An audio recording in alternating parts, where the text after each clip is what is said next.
Hi, everyone. Judge Andrew Napolitano here for Judging Freedom at the end of a long day, Friday, June 13th, 2025. We have saved it for Colonel Lawrence Wilkerson. Colonel Larry, a pleasure, my dear friend. No matter what we have to talk about, thank you for waiting until the end of the day, and thank you for joining us. Thank you for accommodating my schedule. Why do you think Donald Trump kept up the pretense of being a man of peace while planning this dastardly attack for months with Bibi Netanyahu? I have no idea what his motivation is. I can't get into his head. I'm not sure I'd find anything if I did. But I will say this. This is not what democracies do. This is what Yamamoto's for Japan. This is what Saddam Hussein with regard to Kuwait. This is what these kind of people do. There's something that's supposed to be sacrosanct with regard to the use of force, though we become awfully competent at it. Not necessarily to win, but to do it, that says you just don't do this if you are a liberal democracy.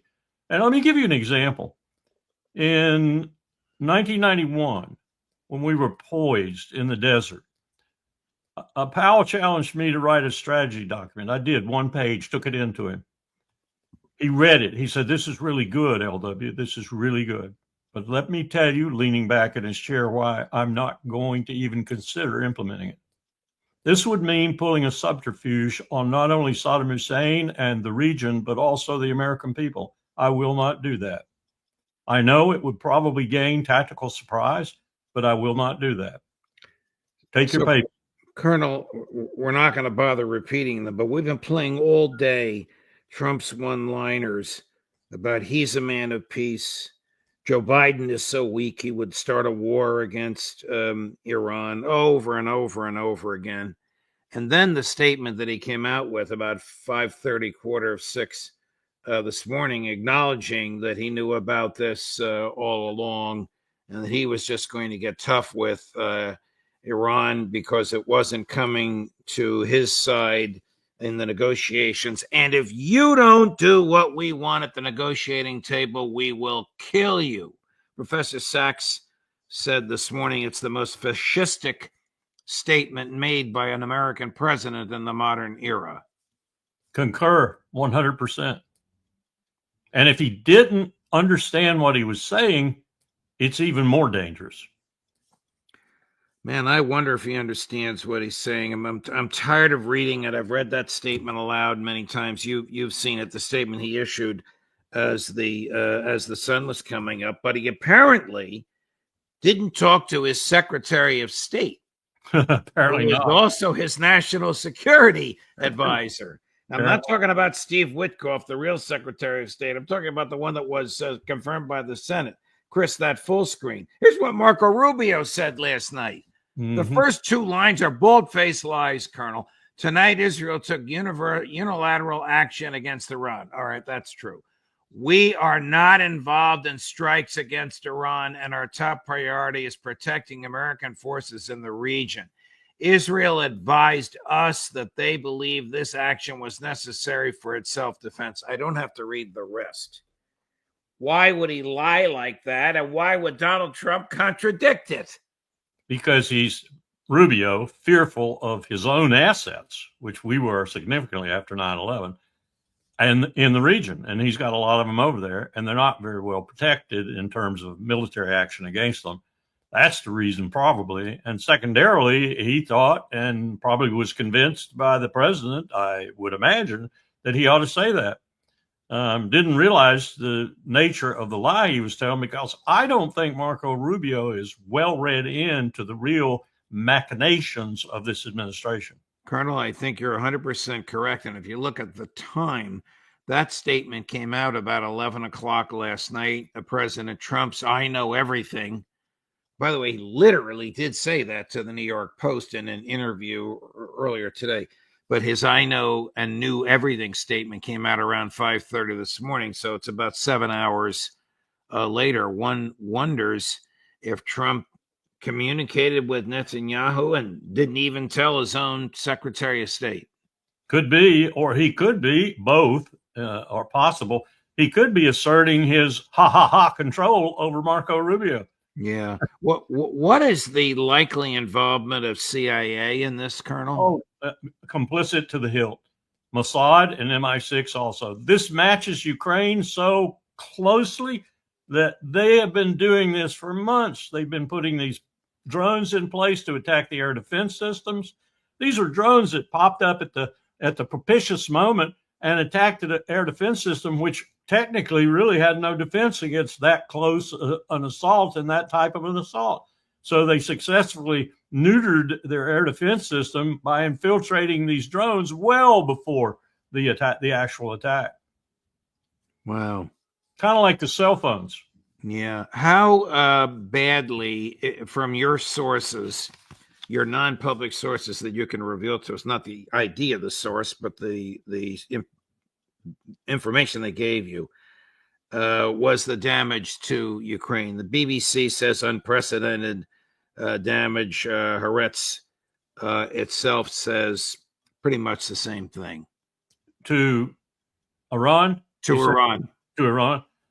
I suspect because of the unaware nature, the tactical surprise they achieved, which was the purpose of the deception on Trump's part and Bibi Netanyahu's part, they probably achieved a pretty good degree of above ground destruction, but I don't think they did too much underground destruction, and that's where the critical assets are.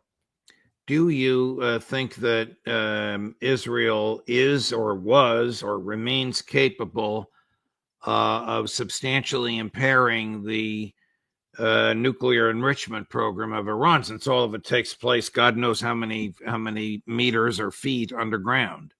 I don't think so. And I think they know that. I think they're frustrated by that. So we can look for more of this kind of covert operation that they have carried out in the past, where they do it clandestinely. And they do it basically by bribing people inside Iran with our tax dollars. Wow.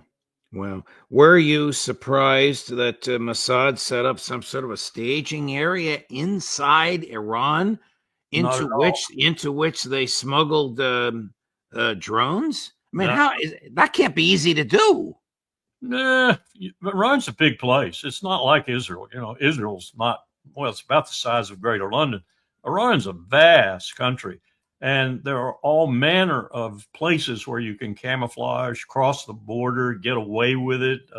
Lots of things on parts of the border take place every day that are not controllable by the Iranian government, and they'll admit that if they're frank. I don't want to ruin your afternoon, and Prime Minister Netanyahu made many statements. This is the core of it. It's only about 40 seconds long, but the essence of it is that this is going to go on and on and on. And then I'm going to ask you about Iran's offensive weaponry. Chris, cut number 6. This operation will continue for as many days as it takes to remove this threat.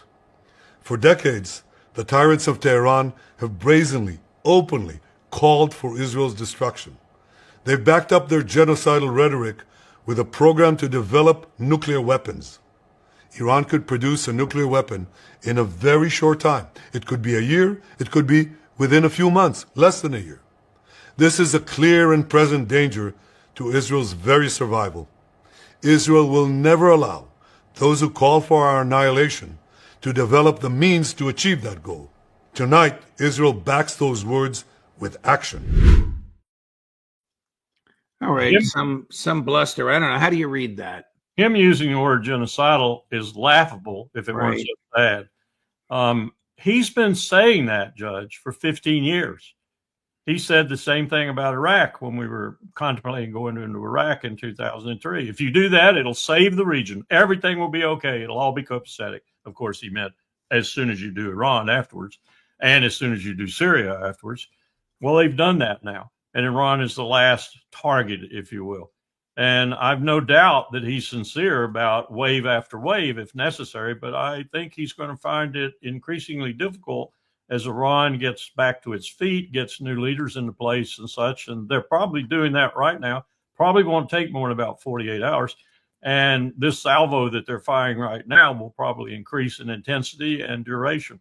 Does Iran have missiles that the Israelis and the Americans cannot stop. It does. And here's what I think they might do that would be really traumatic. They'd go after the GCC states, particularly Saudi Arabia's oil facilities and things like that. They'd close down the strait. And though that's now just 20% of the world's oil, it's significant enough we would shoot oil prices up dramatically, probably in the neighborhood that we were contemplating before, and they actually got to $150, $200 a barrel. And you also would have insurers that wouldn't insure and shippers that wouldn't ship, just like you had in the Red Sea, and you would have a stymied oil flow in the Persian Gulf. And they could do some other things that would be critical too, that would impair the Saudis for a long time before they. Where does Israel get its oil from? You don't want to ask me that. Israel has all manner of sources, and they all depend on the complicity of the United States and Israel in combination to either coerce, pay, or cajole people like Turkey, Cyprus, Greece, and others to let the oil flow. Could Erdogan starve Israel of oil if he wanted to? That's the president of Turkey. He could do a good job of starting, but here's what's happening to a certain extent. You got the Iraqi Kurdistan that is selling oil both legally and illegally to Israel at a discounted price, under pressure from us.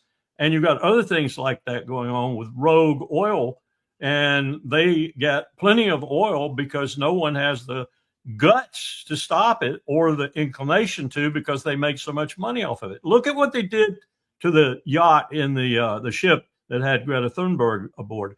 Why is the Greek Navy? Why is the Italian Navy? Why are any of the navies in the Mediterranean, including our own, but I know the answer to that question, why are they not protesting this international waters intercept of a ship? They're not, and they got navies. They've got navies even that can challenge Israel's navy, but they won't do it because they're making too much money and they're scared of the empire. CNN reports that Israel is expected to intensify its attacks on Iran in response to tonight's Iranian ballistic missile attack. It says Israel will target, here you go, Colonel, economic infrastructure and oil and natural gas facilities as well as ports. Israel has announced that Iran attacked with 600 missiles. If Israel destroys Iran's oil capability, what does that do? $10 for a gallon of gas, Donald Trump, in the United States, in Trump's America? It certainly pushes the price of oil up dramatically, no question about it. And we're looking at possibility here too of China, Russia, and Iran colluding. Well, not collusion, it would be an outright understandable act, and making it even more difficult for oil to flow, and even raising the price as high as we contemplated in the simulation we did in Beijing in 2009, $300 a barrel. Where does China get much of its oil from? Right now, last year, they got 90.4% from, guess who? Vladimir Iran. Putin. No, Vladimir Putin. Oh, okay. Yeah.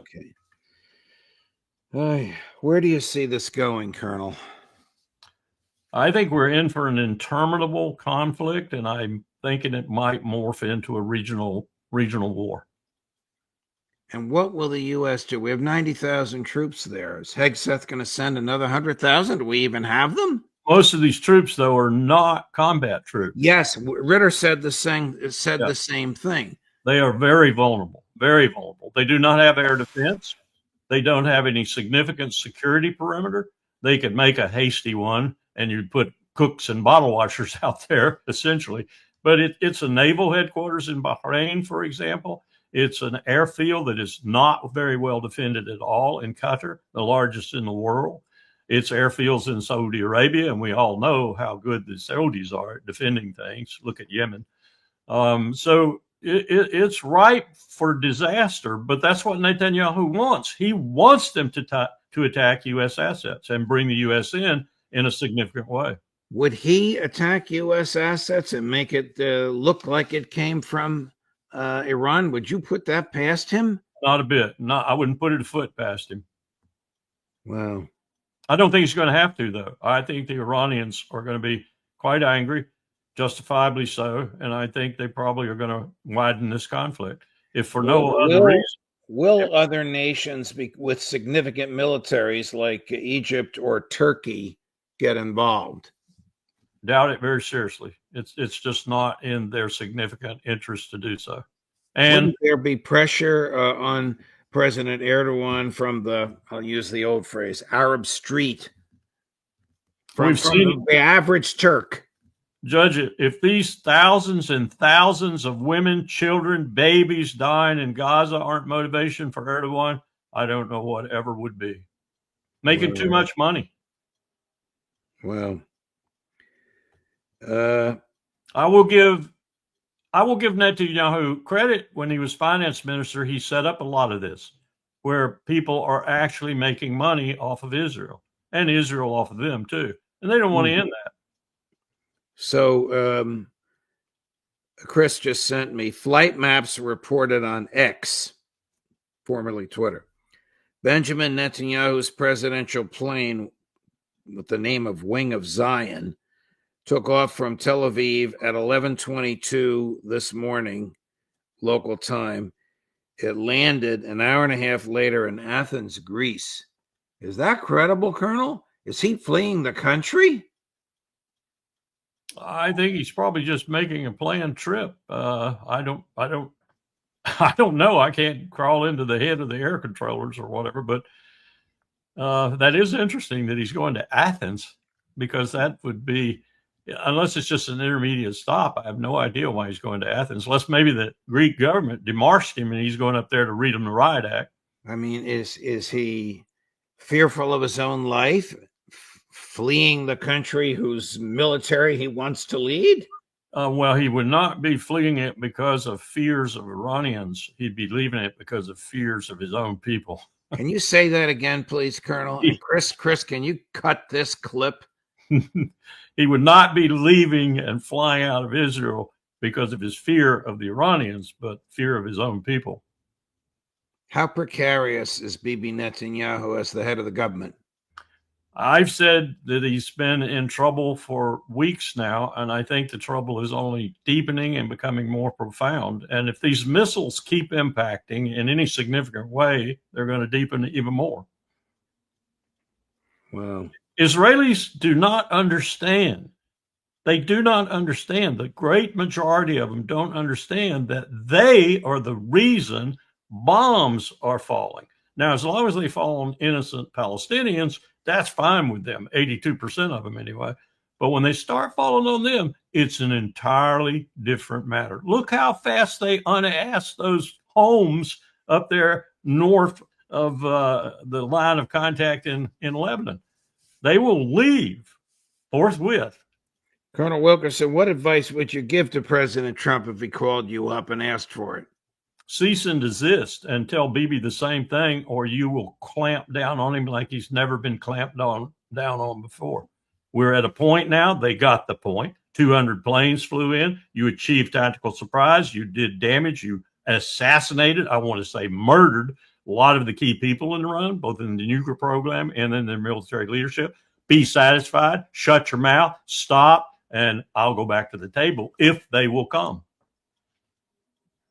What are the chances of Trump doing that, given the Zionist pressure on him? Zero.